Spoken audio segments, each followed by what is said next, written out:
आवेशित अचालक गोले के लिए विद्युत क्षेत्र की तीव्रता। देखिए जैसा कि मैंने आपको पहले भी बताया था, चालक और अचालक जब भी इन्हें आवेशित किया जाता है तो चालक की पहचान होती है कि संपूर्ण आवेश उसकी बाह्य सतह पर समान रूप से फैल जाता है लेकिन पृष्ठ को छोड़ता नहीं है। उस पृष्ठ के भीतर आवेश Q बराबर 0 होगा, लेकिन अचालक पृष्ठ के लिए जब आवेश स्थानांतरित किया जाता है तो आवेश वहीं विद्यमान होगा जहां उसे स्थापित किया जाता है, वह सतह पर स्थानांतरित नहीं होता है। तो ऐसा ही हमारे पास एक गोला है, अचालक गोला, जिसके लिए हमें विद्युत क्षेत्र की तीव्रता का यहां अध्ययन करना है। तो हमने माना एक कैपिटल R त्रिज्या का अचालक गोला है यह,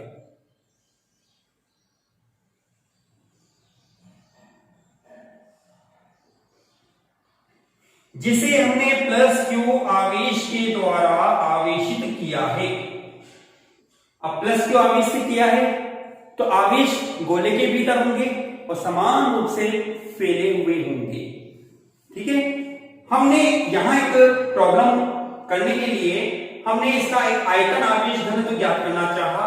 आयतन आवेश घनत्व, जिसको रो के द्वारा दर्शाया जाता है, ये रो है, रो। देखिए आयतन आवेश घनत्व किस तरह से निकालेंगे, आपने 11वीं में पढ़ा भी था, घनत्व बराबर होता है द्रव्यमान बटे आयतन। यह घनत्व द्रव्यमान के लिए कहलाता है। हमें आवेश का घनत्व निकालना है तो हम द्रव्यमान का स्थान बदल देंगे आवेश से। तो उस प्रकार से हमारे पास हो जाएगा यहाँ पर आवेश जो कि Q है आपके पास, और आयतन जो कि गोला है, और गोले का आयतन आपके पास है 4/3 पाई R क्यूब। R कैपिटल होगा, या इसको लिखा जा सकता है 3Q अपॉन 4 पाई R क्यूब, नंबर 1। ठीक है स्टूडेंट्स, अब हमें क्या करना है, वही कंडीशन कि हमें इस गोले के लिए विद्युत क्षेत्र की तीव्रता ज्ञात करनी है। तो सबसे पहले केस फर्स्ट हमारे पास है। केस फर्स्ट में हमें कहेंगे जब अभिष्ट बिंदु P हमारे पास गोले के बाहर स्थित है, इस प्रकार से।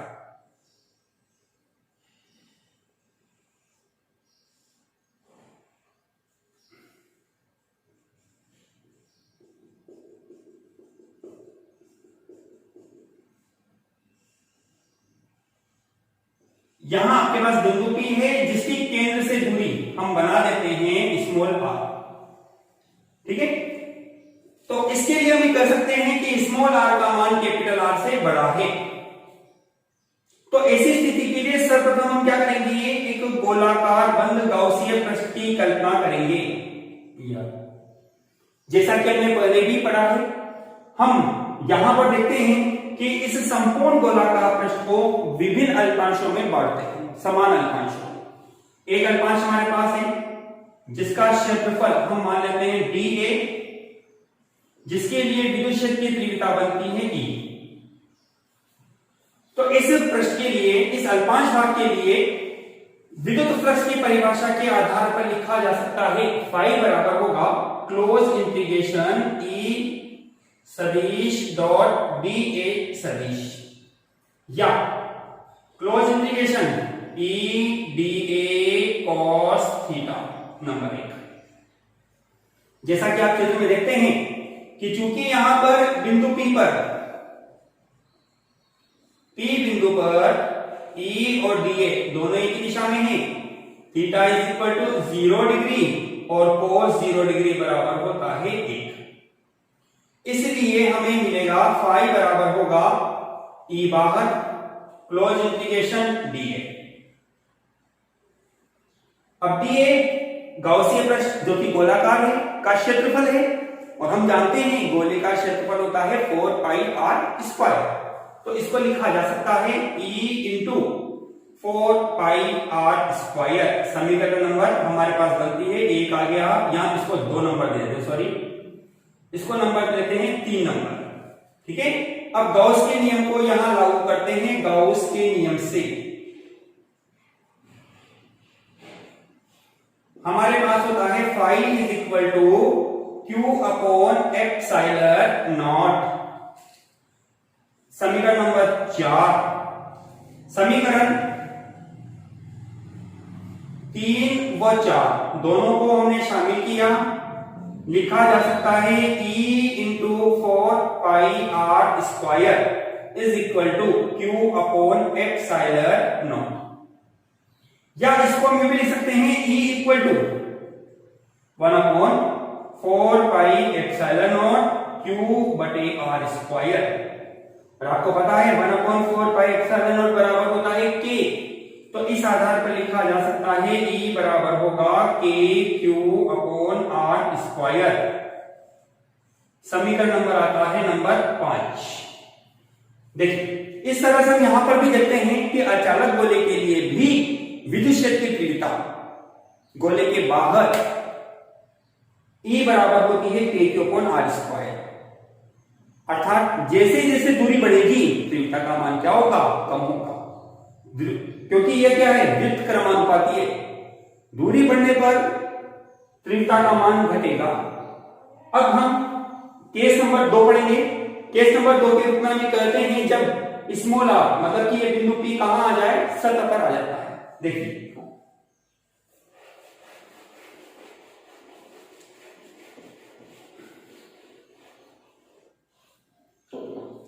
केस नंबर 2 के रूप में हमने कहा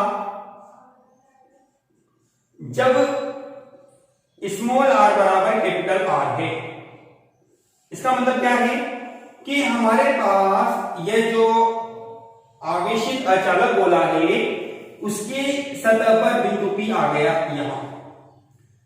यहां आपके पास स्मॉल r बराबर कैपिटल R हो जाता है। ठीक है, तो ऐसी स्थिति के लिए आप यहां पर क्या करेंगे, जो समीकरण 5 है स्मॉल r बराबर कैपिटल R रखने पर तो आपको क्या मिलेगा, E इक्वल टू होगा KQ अपॉन कैपिटल R²। समीकरण नंबर होगा नंबर 6। जैसा कि यहां पर भी आपको विदित है कि ये भी आपके पास वैल्यू बनेगी कैसी, अधिकतम। अभी हम ग्राफ बनाएंगे वहां आपको और क्लियर कर देंगे इस चीज को कि ये वैल्यू अधिकतम क्यों होती है और किस तरह से होती है। तो देखिए कि यहां पर आपने ऐसा क्यों किया, डेरिवेशन वही है, केवल आपको करना क्या है, बिंदु P को आपको सतह पर आना है। जैसे आप सतह पर लेकर आते हैं तो स्मॉल r का मान कैपिटल R के बराबर हो जाएगा। तो यह डेरिवेशन इस डेरिवेशन के इक्वल ही होगी, केवल आपने चेंज क्या किया, स्मॉल r की जगह यहां पर कैपिटल R को रख दिया। अब हमारा तीसरा केस है जो कि एक अच्छा और थोड़ा टफ भी रहता है, थोड़ा विशेष ध्यान दीजिएगा आप इसमें। केस नंबर 3 अपने पास है जब small r less than capital R है, मतलब कि बिंदु P हमारे पास कहां आ गया, गोले के भीतर। देखो इस तरह से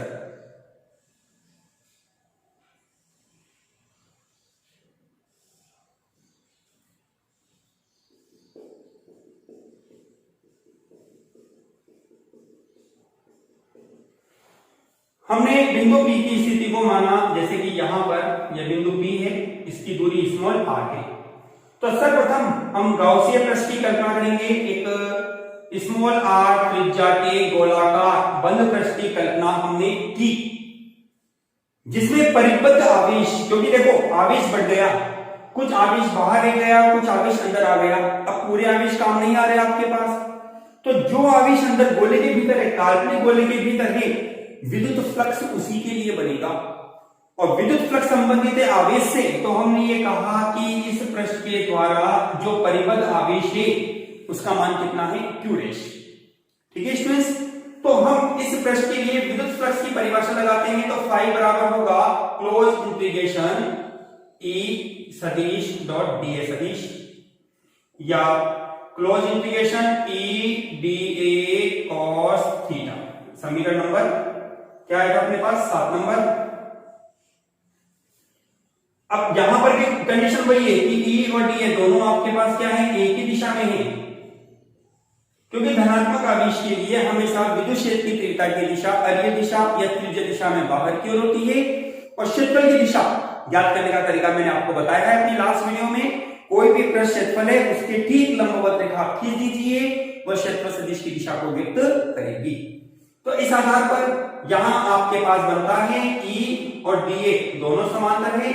इस प्रकार से theta is equal to 0 degree और हमारे पास बनेगा cos 0 डिग्री बराबर 1। तो आपको मिलेगा फाई इज इक्वल E बाहर, बताइए आप E को मैंने बाहर क्यों लिया? क्योंकि अब आपको पता है कि गाउसीय पृष्ठ के प्रत्येक बिंदु पर विद्युत क्षेत्र की तीव्रता E नियत रहती है। E क्लोज इंटीग्रेशन DA या लिखा जा सकता है E इंटू 4 पाई R स्क्वायर। ये R इस छोटे वाले गोले की त्रिज्या है जो कि छोटे वाले गोले के क्षेत्रफल को दर्शाता है।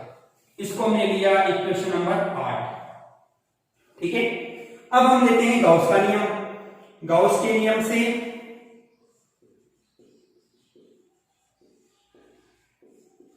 हमें प्राप्त है फाई बराबर होता है Q upon epsilon not. Q वो आवेश है जो कि काल्पनिक बंद पृष्ठ के भीतर परिबद्ध है। यहां कितना आवेश परिबद्ध है? Q dash. तो हम इस Q की जगह लिखेंगे Q डैश। अब आपके पास Q डैश आपके द्वारा माना गया है। आपको तो सवाल में Q आवेश दिया गया था, जबकि आपने Q डैश माना है। तो सबसे पहले तो आपको इस Q डैश का मान निकालना होगा। Q डैश हम निकाल सकते हैं कि यहां Q डैश बराबर होगा इस गोले का आयतन, कौन से गोले का? स्मॉल r त्रिज्या का, और इस संपूर्ण गोले का घनत्व। तो हम इसको लिख सकते हैं Q डैश बराबर होगा आपके पास आयतन आवेश घनत्व इंटू r त्रिज्या वाले गोले का आयतन। तो Q डैश इक्वल टू आयतन आवेश घनत्व जो कि रो है इंटू 4/3 पाई R क्यूब। तो Q डैश बराबर रो का मान आपके पास है समीकरण नंबर 1 में, तो आप लिख सकते हैं यहां पर 3Q अपॉन 4 पाई R क्यूब इंटू 4/3 पाई R क्यूब। जब आप इसको सोल्व करते हैं तो आप ही देखते हैं 4 पाई कैंसिल हो जाएगा, 3 कैंसिल हो जाएगा। तो Q डैश आपके पास बनता है Q, और यहां आपके पास होगा स्मॉल r क्यूब बटे कैपिटल R क्यूब। इसको हम दे देते हैं समीकरण नंबर 9। इसको लेते हैं हम नंबर 9, इसको लेते हैं हम नंबर 10। समीकरण 9 व 10 से हमें मिलेगा फाई बराबर 1 upon epsilon not. Q dash का मान हमने रखा Q स्मॉल r क्यूब बटे कैपिटल R क्यूब। इसको लेते हैं नंबर 11। अब करना क्या है आपको? समीकरण 8 और 11 को बराबर कर दीजिए आप। तो आपके पास बनता है समीकरण 8 व 11 से E इंटू 4 पाई R स्क्वायर बराबर 1 upon epsilon not cube R cube बटे कैपिटल R क्यूब। ठीक है स्टूडेंट्स, मैं इरेज कर देता हूं ऊपर का।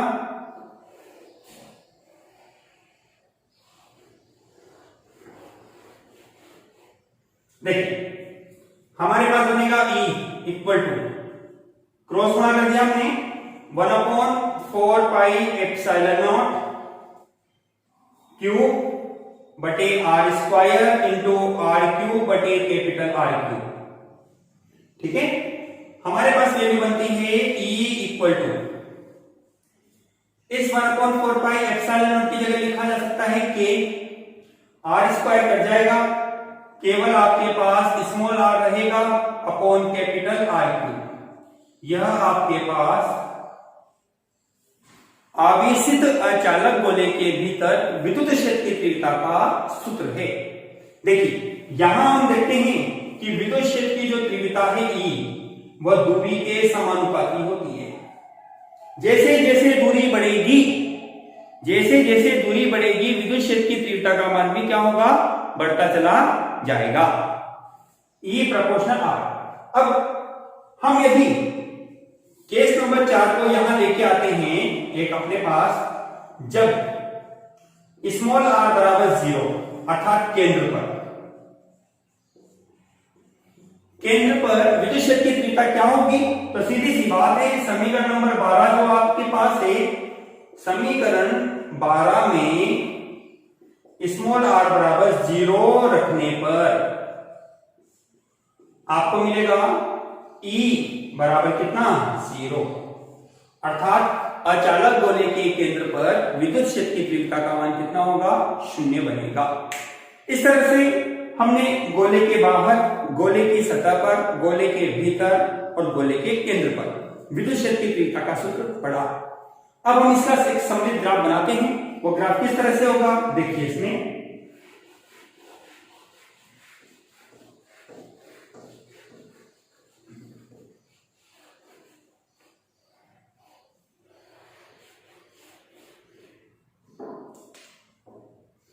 देखिए, बाहर हमारे पास था KQ/R², सतह पर हमारे पास आया KQ/R², E अंदर हमें प्राप्त हुआ KQ/R³ और इंटू R, और E केंद्र पर आपके पास बनता है 0। तो हमने यहां x अक्ष पर तो लिया R को, y अक्ष पर लिया E को, मूल बिंदु O हमारे पास है। पहली स्थिति के रूप में R less than capital R, मतलब गोले के अंदर, R बराबर कैपिटल R गोले की सतह पर,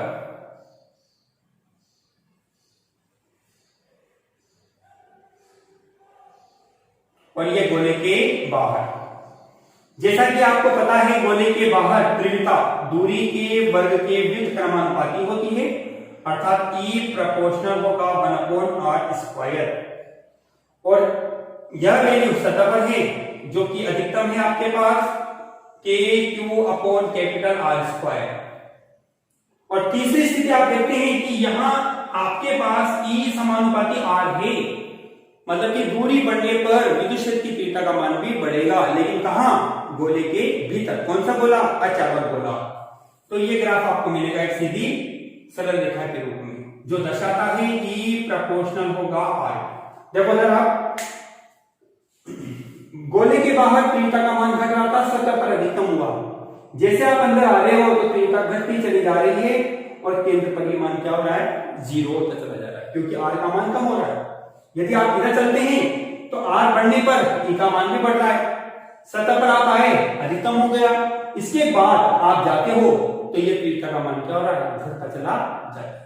इस तरह से आवेशित अचालक गोले के लिए विद्युत क्षेत्र की तीव्रता का यहां अध्ययन किया जा सकता है।